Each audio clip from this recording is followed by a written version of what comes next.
a la querida audiencia de Detona que el día de hoy nos visitan en este frío día, por lo menos aquí en Monterrey, seguramente en muchos lugares de la República y de donde nos estén viendo también está haciendo frío. Estamos en pleno enero, en pleno invierno.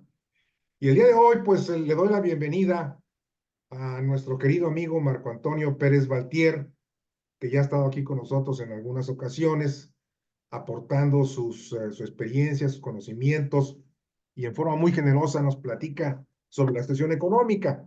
Y el día de hoy tenemos, bueno, Marco, en primer lugar, bienvenido, te agradezco mucho tu Gracias. presencia el día de hoy, la audiencia más, porque nada más anuncié que ibas a estar y me empezaron a llegar una serie de preguntas que te voy a pasar en un momento más.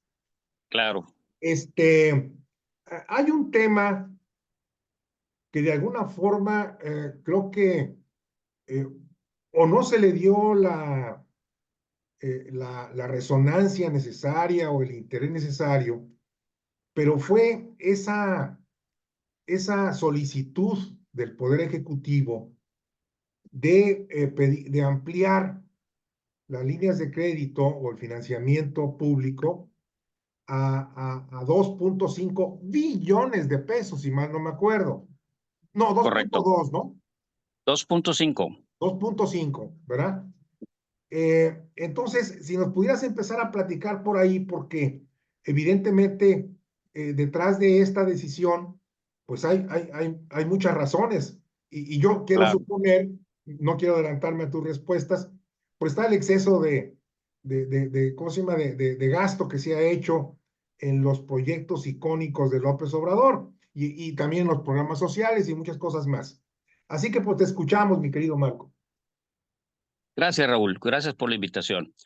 Mira, yo creo que lo primero que es importante comentar es que el paquete que se turna al Poder Legislativo, que contiene la Ley de Ingresos de la Federación y el presupuesto de egresos de la Federación,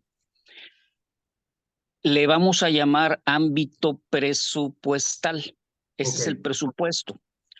Y en el presupuesto solamente se incluye al gobierno federal y a los organismos y empresas que están sujetos de control presupuestal.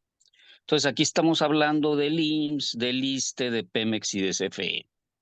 Este ámbito presupuestal, que si tú ves ley de ingresos y el presupuesto de egresos, son los mismos montos porque son las dos caras de una misma moneda.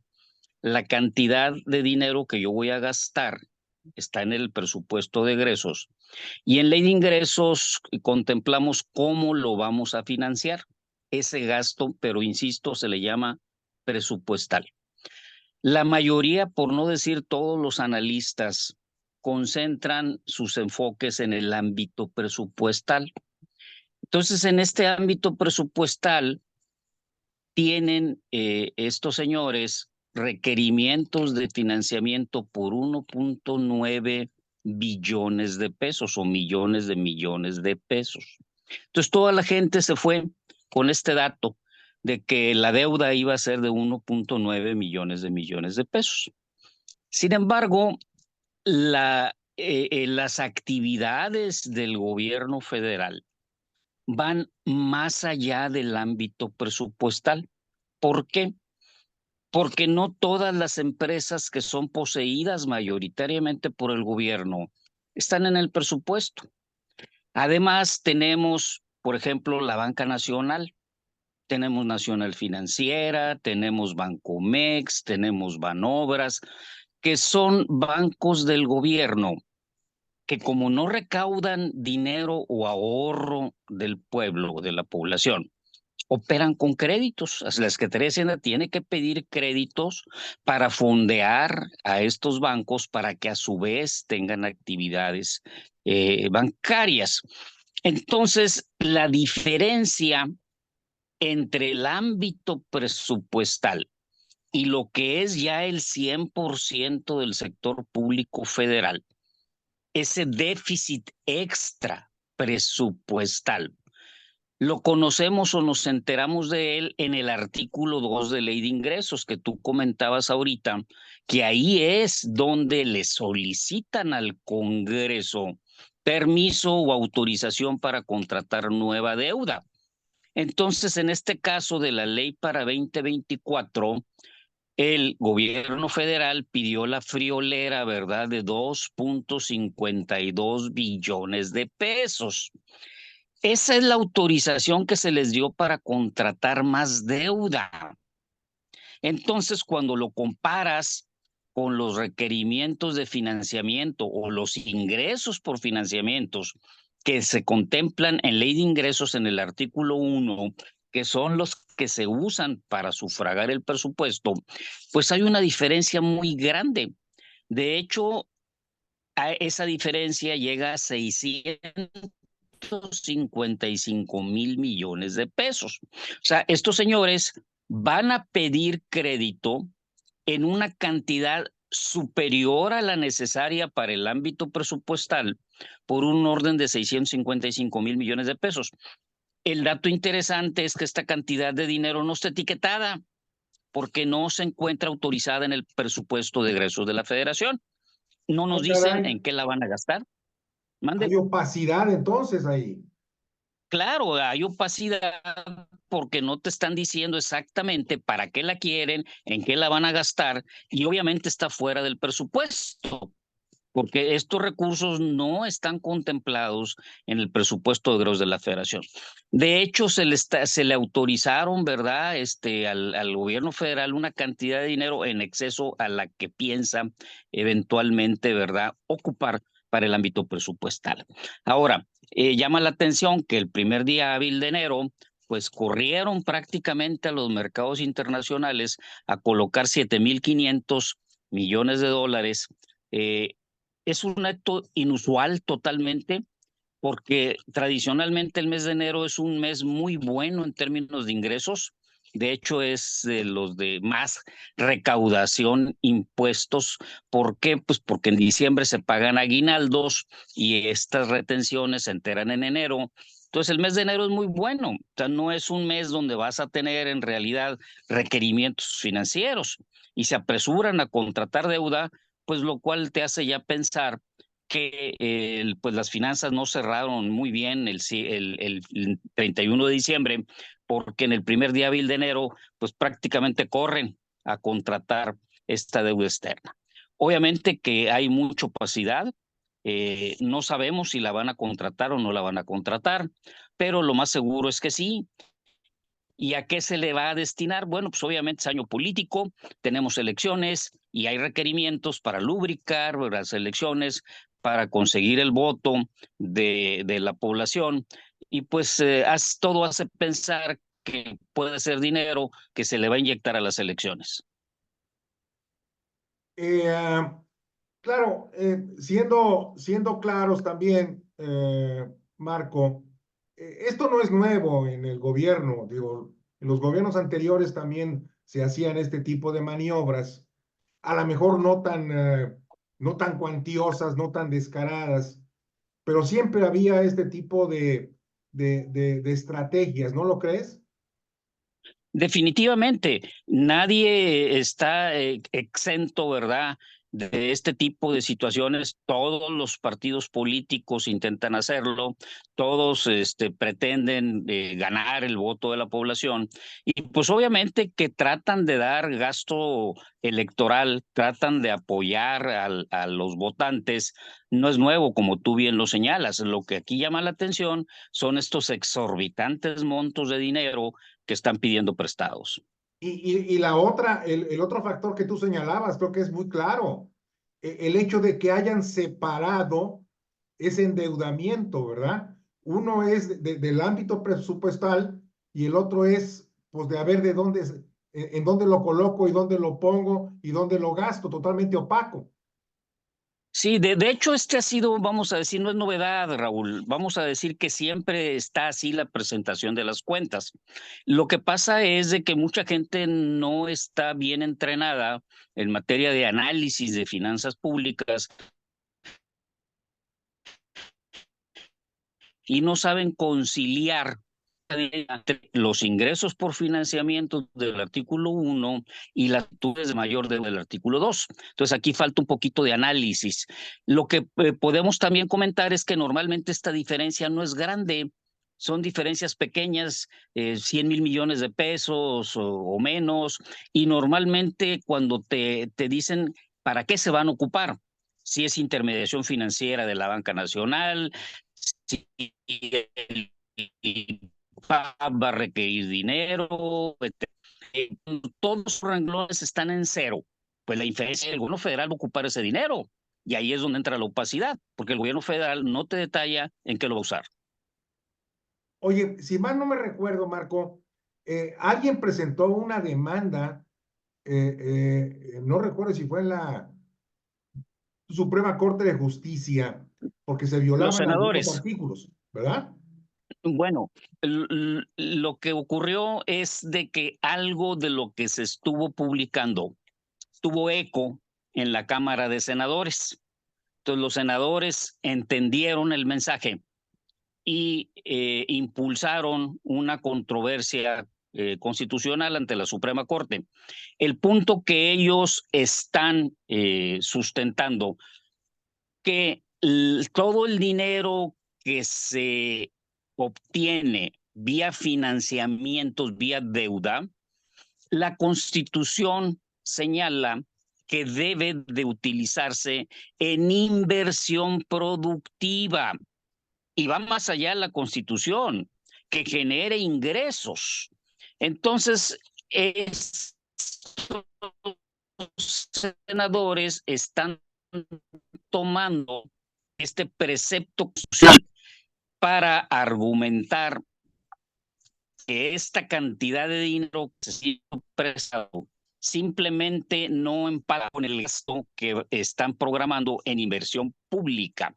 Entonces aquí hay un problema de constitucionalidad en el sentido de que la deuda que se les autorizó no empata con la inversión productiva que pretenden hacer. Entonces lo que están pidiendo es que este artículo 2 se derogue.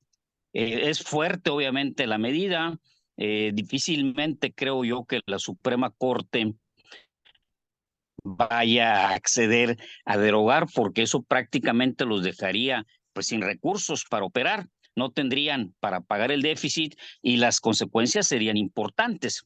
Quizá aquí lo que se tiene que buscar, posiblemente la Corte pueda enmendar este artículo 2 y reducir esos 2.52 millones de millones y reducirlo exclusivamente al monto que ellos piensan invertir en proyectos productivos. Esto yo considero que sí sería viable y sí le daría un tremendo golpe a estas posibilidades de gasto excesivo. Eh, ¿Hay algún, perdón, hay algún plazo para que la Corte defina esto? No, de hecho no hay plazo. Y esta acción que hicieron, por ejemplo, ellos el primer día hábil del año, pues a lo mejor pensando mal, a lo mejor también está un poco influenciada pues por esta controversia constitucional en la Corte y pues ante hechos consumados pues difícilmente le pueden decir no contratas, pero oh, sorpresa, ya contraté. Entonces, ¿cómo me obligas a pagar un pasivo que incluso es de largo plazo? Entonces, quizás a lo mejor están sacando un pie adelante para contratar primero la deuda, pero no hay plazo, no tiene ningún término perentorio y mientras tanto ellos pueden seguir con su plan de financiamiento. Ahora, Marco, todas estas decisiones de políticas públicas de las finanzas tendrán algunas consecuencias, ¿verdad? ¿Cuáles tú crees que vayan a ser esas consecuencias en este año y en los siguientes años? Bueno, mira, el deterioro que ha tenido la finanza pública a lo largo del sexenio eh, eh, ha sido una trayectoria cada vez más preocupante. Eh, Ahorita hablamos, por ejemplo, de que para financiar el presupuesto, los 9 millones de millones que planean gastar, 2 millones de millones provienen de deuda. El último año del sexenio anterior, el 2018, hablábamos de 500,000 millones de pesos, medio billón. Entonces, venimos de un último año del sexenio anterior, que es año electoral, que es año de déficit, que es año de Hidalgo, etcétera. Bueno, pues se financiaron nada más 500,000 millones de pesos. Ahora hablamos de un monto 4 veces superior. ¿A dónde nos lleva esto? A que inclusive ya van a reportar un déficit primario. ¿Qué es el déficit primario? El exceso de gasto que tengo sin incluir los intereses de la deuda contra mi ingreso. Entonces, ¿qué quiere decir un déficit primario? Que para pagar intereses de la deuda voy a pedir dinero prestado. Entonces ya hablamos de una situación muy, muy complicada que va a dejar a la próxima administración, quien gane las elecciones, van a tener un escenario fiscal muy complicado.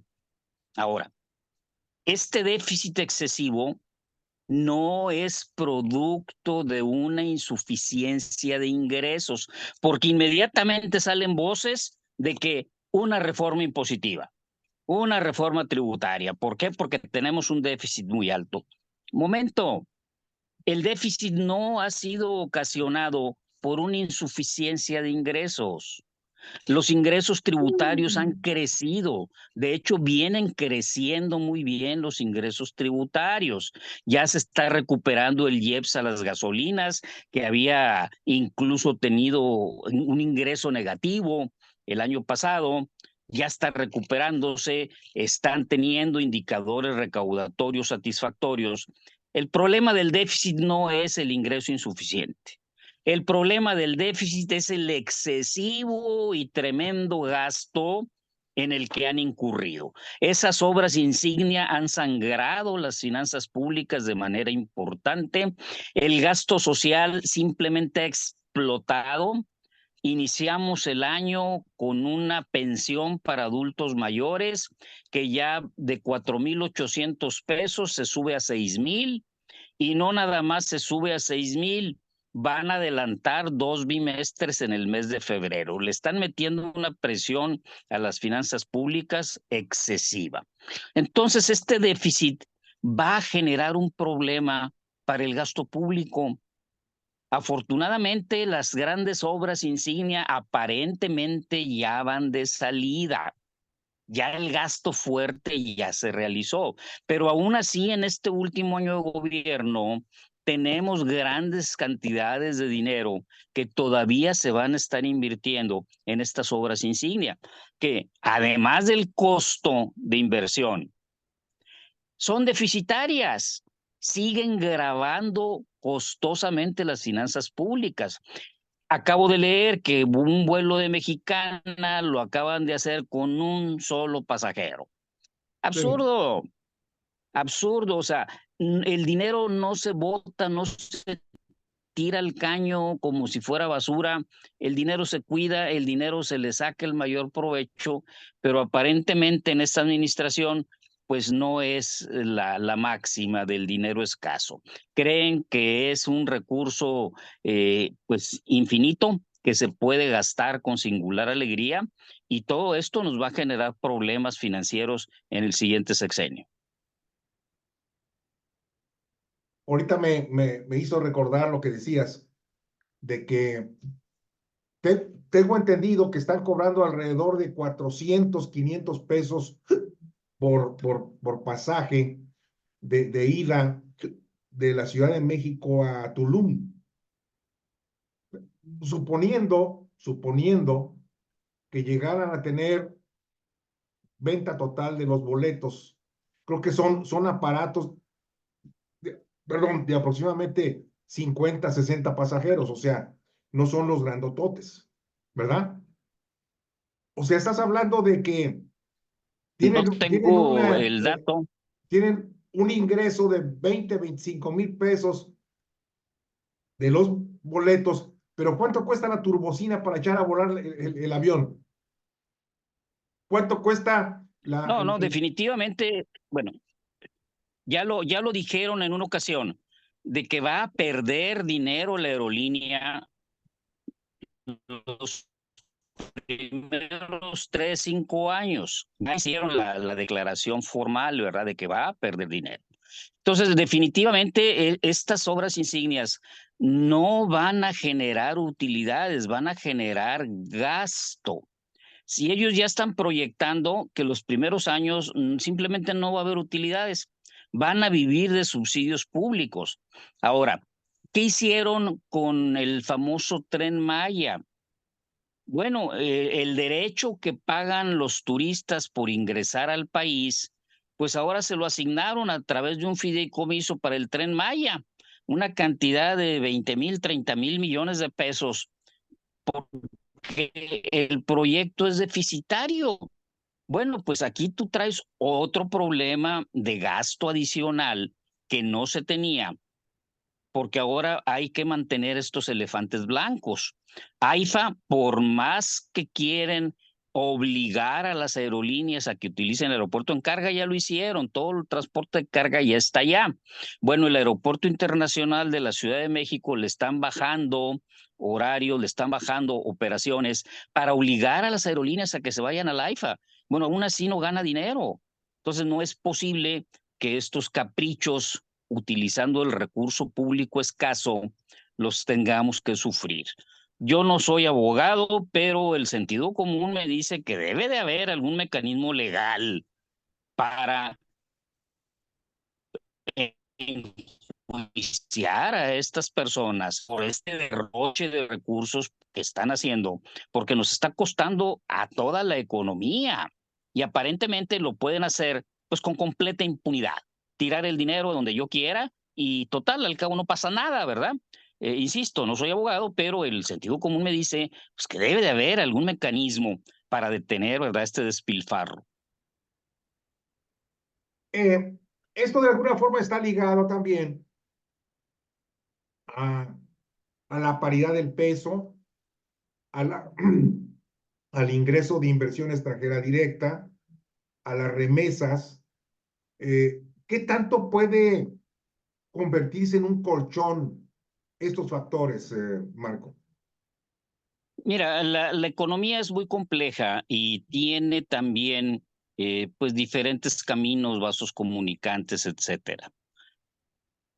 Cuando hablamos, por ejemplo, de la inversión extranjera directa, la realidad es que el 40% de las cifras que se publicitan son reinversión de utilidades de firmas extranjeras que ya están operando aquí en México, no necesariamente de nuevos proyectos de inversión. Los datos que se proporcionan son inversiones planeadas a futuro, que no necesariamente son dólares contantes y sonantes que están entrando a la economía. Banco de México tiene los datos de la balanza de pagos y ahí podemos empatar y conocer de todo lo que registra la Secretaría de Economía, cuánto en realidad se está ingresando.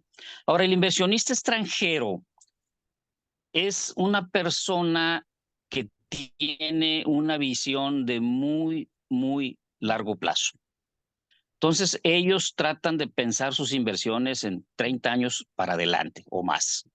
Entonces, muchas veces los problemas de coyuntura y de corto plazo no son tan definitivos para decir si voy o no voy. Necesitaríamos estar en una revolución como está ahorita Ecuador, donde ya tienen estado de queda, ¿verdad? Donde ya abiertamente hay disputa bélica en las calles. Bueno, ya son palabras mayores. Claro. Afortunadamente no estamos nosotros en esa situación. Pero sí el inversionista extranjero tiene un comportamiento muy de largo plazo. Entonces, pues, por eso no vamos a ver caídas abruptas ni importantes en este sentido. Las remesas, bueno, pues están llegando, ¿verdad? Están fortaleciendo la oferta de dólares en México. Si hay o no hay en estas remesas lavado de dinero, bueno, pues no tengo yo información, para poder afirmarlo, pero sí en muchos medios se reporta la suspicacia de que pudiera haber ahí algo de lavado de dinero, que por eso están tan vigorosas y tan fuertes en las remesas que están entrando al país. Y ciertamente que también el diferencial en tasas de interés, que Ahí. no es una decisión gubernamental. La tasa de interés la fija el Banco Central, no la fija el gobierno federal ni la Secretaría de Hacienda. Entonces, si aquí estamos con los CETES arriba del 11%, en Estados Unidos te dan el 3, el 4%, pues obviamente que el inversionista es racional y tiene afortunadamente, ¿verdad?, la opción de poder decir, pues mando mis dólares a México. Ahora, el contexto también es de una debilidad generalizada del dólar con todas las divisas del mundo. Sí. No nada más el peso se está fortaleciendo. Otras divisas, también de países en desarrollo, están fortalecidas con esta debilidad del dólar. Entonces, muchas veces tenemos un poquito la sensación o la impresión de que estas variables son producto de un buen desempeño económico del Ejecutivo y del país en general, cuando la verdad es de que ni son del Ejecutivo federal, pero se pretenden colgar medallas en cosas que no tienen. Ahora, hay otras variables que son positivas, pero que tienen un, un trasfondo diferente. Por ejemplo, se festina que bajó la tasa de desempleo abierto, que tenemos una tasa de desempleo abierto muy baja, que se están generando muchos empleos y eso se festina como un éxito del Ejecutivo Federal. Bueno, pues con las mismas cifras del INEGI, así como tomamos la tasa de desempleo abierto, hay otras tasas de presión laboral. ¿Qué quiero decir con esto? Gente que sí tiene empleo, que sí consiguió empleo, pero que sigue buscando activamente trabajo porque lo que consiguió no le satisface. No es el trabajo que yo quiero, no gano lo que yo necesito, no es una actividad que estoy a gusto, etcétera, etcétera, etcétera. Entonces, si vemos ese indicador de la presión en el mercado de trabajo, hecha por el que no tiene trabajo y por el que sí tiene, pero está inconforme con su empleo, ya llegó a más del 30% de la población Ah, caray. económicamente activa. 30% de la población económicamente activa. Hace 3 años esa tasa era de 25. Entonces festinan un empleo deficiente, malo, insuficiente, como si fuera el gran logro económico. Entonces, muchas de las estadísticas, Raúl, incluso tenemos que darles un análisis completo para poder evaluar, porque al rato van a festinar que si llovió o que si el clima, pues también es un éxito del gobierno federal. Oye, Marco, hay un tema en el grueso de la gente respecto a la paridad del peso, porque tú bien sabes que por años, en los sexenios anteriores, desde la época de Echeverría, López Portillo y después el mismo Salinas de Gortari, sufrieron unas devaluaciones muy importantes. Y ahora la gente ve con mucho agrado la fortaleza del peso. Pero eso está ligado a los famosos capitales golondrinos que se pueden ir en cualquier momento. ¿Qué monto estimas tú que pueda ser de capitales golondrinos? Por la diferencia de etapas. Mira, no tengo yo ahorita aquí a la mano la estadística de las inversiones de los mexicanos en el extranjero, ni de los extranjeros en México, pero la relevancia con las devaluaciones y el tipo de cambio, Raúl, es que si nos vamos a nuestra primera devaluación de la era moderna del 76, después de disfrutar de una estabilidad cambiaria por más de 20 años, desde el 1954, la devaluación, de acuerdo a la teoría de la paridad del poder adquisitivo, la generas cuando tú tienes una inflación superior a la de tu socio comercial. Claro. Cuando las inflaciones son más o menos parejas iguales, no hay devaluación. ¿Cuándo se genera, de acuerdo a la teoría de la paridad del poder adquisitivo, una devaluación? Cuando yo genero inflación interna. Entonces, imagínense que todo sube 40, 50% en México, pero en Estados Unidos no. El trabajador va a pedir aumento de salario, 40, 50% más de salario, pero para comprar lo mismo, Sí, porque todo subió de precio. Ahora imagínate que hay una mercancía que se llama dólar que no sube de precio. ¿Cómo? Ahora traigo yo 50% más pesos, compro lo mismo en México, pero como el tipo de cambio no se devaluó, obtengo 50% más dólares. sí, Allá los precios no subieron, entonces voy a Estados Unidos y me ajuareo, porque tengo un poder de compra superior. claro. Al revés, viene el americano a México, le dan los mismos pesos por sus dólares, pero todo subió 50%, no me alcanza. Entonces, es absurdo pensar que una mercancía que se llama dólar no vaya a subir de precio. Entonces, forzosamente tienes que devaluar la moneda. Entonces, cuando tú estás en este contexto de paridad de poder adquisitivo, es relativamente sencillo decir cuál es el valor teórico de tu moneda, simplemente por el poder de compra, por la canasta que puedes comprar aquí y allá.